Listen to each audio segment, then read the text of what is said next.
The report being presented here at the council chambers has been in the works for about 10 months. It's a fulfillment of the wishes of President Buhari, who in November of 2017 challenged participants of the Senior Executive Course 40 to carefully study the nation's internal security challenges and recommend a way out.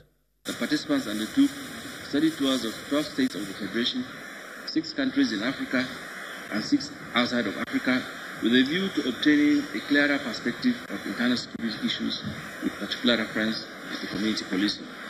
Details of the report were presented to the President, Vice President Yemi Osinbajo, ministers and other government officials behind closed doors. But the President gives insight into its content. I have listened attentively to the presentation by the course participants, and judging by its quality, there is no doubt that a lot of effort has gone into the preparation of the report.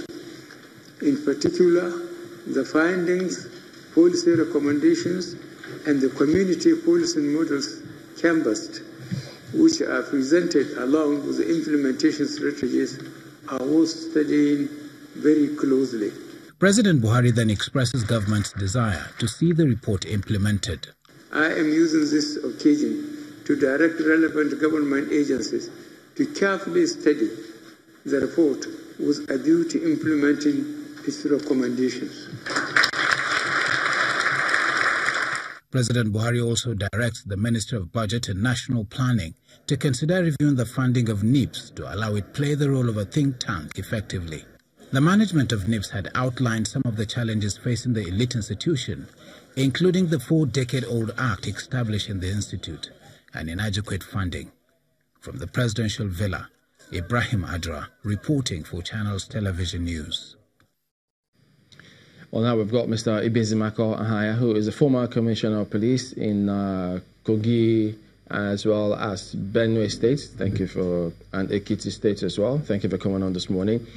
Well, this conversation about community policing, but as we see in that report, that particular Senior Executive Course 40, they've been on for a while, 10 months. Last year, the president has spoken to them. So they've gone far and wide to come up with some of these recommendations. While you were in the force, how much of a challenge was community policing? Or was the need for us to look this way? Chamberlain, you know, the type of police we inherited from the colonial masters, it was like an oppressive organization. In the 70s, when the Inspector General of Police then wanted to change it to work with the community, we introduced what we call Police Community Relationship Committee. That's PCRC. PCRC. That was our own local system of community policing. It was not focused. It did not achieve the desired result. In 1984, Nigerian police went into community policing. It was a global philosophy of modern policing. 7 intelligent police officers from the rank of superintendent and CSPs. One of them is an AIG now. I know 2 or 3 of them are commissioners. Some have retired. They were sent to UK and America. They were trained by DFID in UK and in America by MacArthur Foundation. Community policing, when they came back, the trained police officers, the first state they used as pilot scheme was Enugu State. They trained police officers. They trained what we call community policing developers. They were posted all over the state. They trained in Kanu, Kaduna, Benue, Jigawa, and Ondo. So community policing is already in the Nigerian police force. But the problem, change, is not an easy thing. On the side of the police, now, take for example, if you have a good community policing in a division, it will prevent policemen, 1, from corruption and other vices. So a bad police officer may not change easily. You understand what I'm saying? All so right. Let me give you some. Community policing involve collaboration, partnership, consent, and transparency.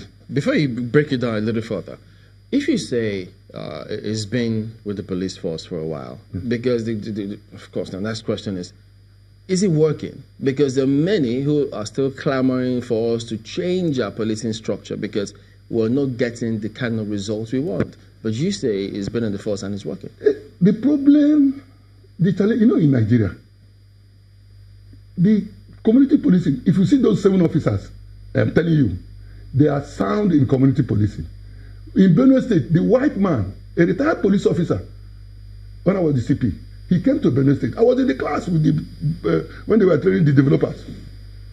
I'm telling you, it is the political will to implement something on ground.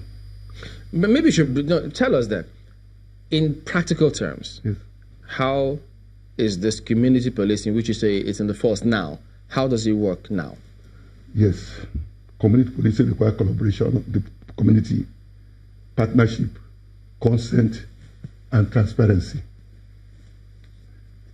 The issue of collaboration, partnership, and consent, it is now depends on the man you have trained. How do you practice it? There are so many challenges that prevents those police officers trained from practicing it. When we talk of consent, the consent I'm just talking of is that, you see, community policing involves the particular nature of that community, the form of crime in that community. Take, for example, what I mean by consent. If in Lagos State, it is Badu crime, the community will liaise with the police, collaborate with the police, say we are having crime of Badu system, Badu crime. Police will go back and plan on how to tackle